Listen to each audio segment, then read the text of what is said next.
নমস্কাৰ জয় হিন্দ জয় অসম এটা বহুতে ভাল খবৰ লৈছো আপোনালোকৰ মাজলৈ আজি পুনৰ নতুনকৈ চাকৰি আহিছে পুৰবী ডায়েৰী ৰিক্ৰুটমেন্ট 2025 ৰ ফালৰ পৰা যেটো পুৰবী ডায়েৰী বিভাগৰ ফালৰ পৰা নতুনকৈ পোষ্ট মুকলি হৈছে 2025 বৰ্ষৰ কাৰণে এই পদসমূহত আপোনালোকে কেনেদৰে আবেদন কৰিব আবেদন কৰিবলৈ আপোনালোকৰ বয়সৰ সময়সীমা কিমান বিচাৰিছে এডুকেশ্যন কোৱালিফিকেশ্যন কিমান বিচাৰিছে লগতে আপোনালোকৰ এপ্লিকেশ্যন কেনেদৰে কৰিব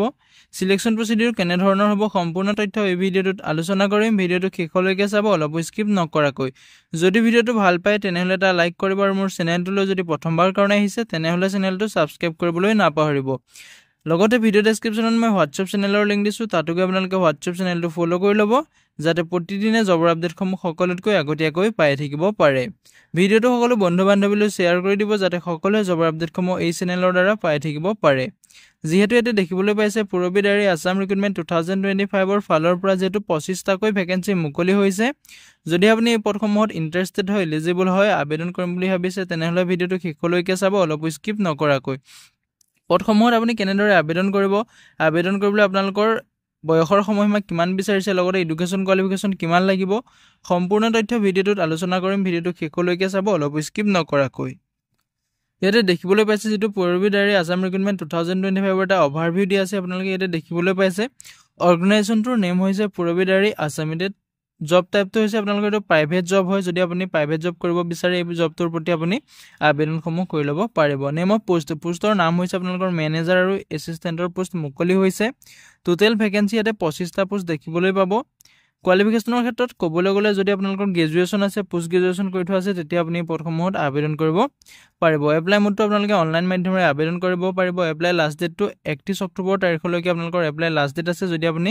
আবেদন কৰিব বিচাৰে আবেদনসমূহ কৰি ল'ব পাৰিব ভিডিও ডেসক্ৰিপচনতে মই আবেদনৰ লিংক অফিচিয়েল ৱেবছাইটৰ লিংক লগতে মই নটিফিকেশ্যনৰ লিংক দিম আপুনি নিজেও চেক আউট কৰি পোষ্টসমূহত যদি ইন্টাৰেষ্টেড হয় এলিজিবল হয় আবেদনসমূহ কৰি ল'ব পাৰিব এই পোষ্টসমূহ যেটো আপোনালোকে গম পাইছে ইয়াতে এটা পোষ্ট আছিল যেটো আপোনালোকৰ মেনেজাৰ পোষ্ট আছিল সেই পোষ্টটো আপোনালোকৰ যেটো ফুল টাইম আপোনাৰ বিএসসি লাগিব এগ্ৰিকালচাৰ তেতিয়া আপুনি পোষ্টত আবেদন কৰিব পাৰিব লগতে যদি আপোনাৰ এক্সপেৰিয়েন্স আছে মিনিমাম আপোনাৰ 10 ইয়াৰ্ছৰ যদি এক্সপেৰিয়েন্স আছে বা 7 ইয়াৰ্ছৰ যদি এক্সপেৰিয়েন্স আছে তেতিয়া আপুনি আবেদন কৰিব পাৰিব দুই নম্বৰত আপোনাৰ যেটো আপোনাৰ মেনেজাৰ ডিপটি মেনেজাৰ পোষ্ট আছিল তাত আপোনাৰ দুটা পোষ্ট মুকলি হৈছে কোৱালিফিকেশ্যন আপোনাৰ এই পোষ্টৰ ক্ষেত্ৰত পোষ্ট গ্ৰেজুৱেচন বিচাৰিছে যদি আপোনালোকৰ এক্সপেৰিয়েন্স আছে 7 ইয়াৰ্ছ বা 5 ইয়াৰ্ছৰ তেতিয়া আপুনি পোষ্টত আবেদন কৰিব পাৰিব 3 নম্বৰত আপোনালোকৰ মেনেজাৰ ডিপটি মেনেজাৰ এই ধৰণৰ পোষ্ট যেটো আছিল দুটা পোষ্ট মুকলি হৈছে এই পোষ্টৰ ক্ষেত্ৰত আপোনাৰ পোষ্ট গ্ৰেজুৱেট বিচাৰিছে লগতে আপোনাৰ এক্সপেৰিয়েন্স বিচাৰিছে যদি আপোনালোকৰ পোষ্ট গ্ৰেজুৱেট আছে বা এক্সপেৰিয়েন্স আছে তেতিয়াহে আপুনি পদসমূহত আবেদন কৰিব পাৰিব 4 নম্বৰত যেটো আপোনালোকৰ ডিপটি মেনেজাৰ পদ আছে সেইটোটো আপোনালোকৰ যেটো তিনটা পদ মুকলি হৈছে এই পোষ্টৰ ক্ষেত্ৰত আপোনালোকৰ 5 বছৰ এক্সপেৰিয়েন্স লাগিব 3 বছৰ এক্সপেৰিয়েন্স লাগিব যেটো আপোনালোকৰ এসিস্টেন্ট মেনেজাৰ আছে আৰু ডিপটি মেনেজাৰ কাৰণে আপোনাৰ 5 বছৰ এক্সপেৰিয়েন্স বিচাৰিছে ফুল টাইম আপোনালোকৰ পোষ্ট গ্ৰেজুৱেট থাকিব লাগিব ডিগ্ৰী থাকিব লাগিব ডিপ্লোমা তেতিয়াহে আপুনি এই পদসমূহত আবেদন কৰিব পাৰিব যেটো মাৰ্কেটিংত আপোনালোকৰ ডিগ্ৰী ডিপ্লোমা থাকিব তেতিয়া আপুনি ডিপটি মেনেজাৰ আৰু এসিস্টেন্ট মেনেজাৰ পদটোত আবেদন কৰিব পাৰিব 5 নম্বৰত আছে আপোনালোকৰ এসিস্টেন্ট আছে সেলস এণ্ড ডিস্ট্ৰিবিউচনত আপোনালোকৰ আছে যেটো ইয়াতে আপোনালোকৰ 16টা পদ দেখিবলৈ পাব ইয়াতে আপুনি গ্ৰেজুৱেচন কৰিলে আপুনি এই পদসমূহত আবেদন কৰিব পাৰিব লগতে আপোনাৰ মিনিমাম এক্সপেৰিয়েন্স বিচাৰিছে যেটো 1 ইয়াৰ এক্সপেৰিয়েন্স যদি আপোনাৰ আছে তেতিয়াহে আপুনি পদটোত আবেদন কৰিবলৈ এলিজিবল হ'ব এসিস্টেন্ট যেটো আপোনালোকৰ মাৰ্কেটিংত আছে তাতে আপোনালোকৰ এটা পোষ্ট মুকলি হৈছে এই পোষ্টৰ ক্ষেত্ৰত আপোনালোকৰ ফুল টাইম গ্ৰেজুৱেচন বিচাৰিছে মানে আপোনালোকৰ বিএ বিএসসি বিকম থাকিলে আপুনি এই পোষ্টটোত আবেদন কৰিব পাৰিব লগতে আপোনাৰ মিনিমাম এক্সপেৰিয়েন্স 1 ইয়াৰ আপোনাৰ এক্সপেৰিয়েন্স থাকিব লাগিব তেতিয়াহে আপুনি আবেদন কৰিব পাৰিব হাউ টু এপ্লাই ক্ষেত্ৰত ক'বলৈ গ'লে যদি আপুনি পদসমূহত ইন্টাৰেষ্টেড হয় এলিজিবল হয় ভিডিও ডেসক্ৰিপচনতে মই অফিচিয়েল ৱেবছাইটৰ লিংক দিছো তাতো গৈ আপোনালোকে আবেদনসমূহ কৰিব পাৰিব যদি আপুনি ডাইৰেক্ট আবেদনৰ লিংক বিচাৰে ভিডিও ডেসক্ৰিপচনতে ডাইৰেক্ট আবেদনৰ লিংক দি আছে তাতে গৈ আপুনি ক্লিক কৰি ফাৰ্ষ্টতে আপুনি ৰেজিষ্টাৰ কৰি তাৰ পিছতে আপুনি ইমেইল আইডি দি ৰেজিষ্টাৰ কৰিব লাগিব লগতে আপোনাৰ ফোন নাম্বাৰ দি ৰেজিষ্টাৰ কৰিব লাগিব তাৰ পিছতে আপুনি আবেদনসমূহ কৰিব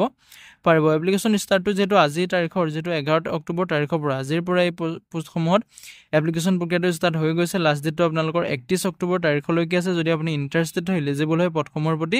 আবেদনসমূহ কৰি ল'ব পাৰিব আজিলৈ ভিডিওটো ইমানে আছিল যদি ভিডিওটো চাই ভাল পালে এটা লাইক কৰিব আৰু মোৰ চেনেলটোলৈ যদি প্ৰথমবাৰ কাৰণে আহিছে তেনেহলে চেনেলটো সাবস্ক্ৰাইব কৰিবলৈ নাপাহৰিব লগতে ভিডিও ডেসক্ৰিপচনত WhatsApp চেনেলৰ লিংক দিছো তাতো গৈ আপোনালোকে WhatsApp চেনেলটো ফলো কৰি ল'ব যাতে প্ৰতিদিনে জবৰ আপডেটসমূহ সকলোতকৈ আগতীয়াকৈ পাই থাকিব পাৰে লগতে ভিডিওটো সকলো বন্ধু বান্ধৱীলৈ শেয়াৰ কৰি দিব যাতে সকলোৱে জবৰ আপডেটসমূহ প্ৰতিদিনে পাই থাকিব পাৰে জয় হিন্দ জয় অসম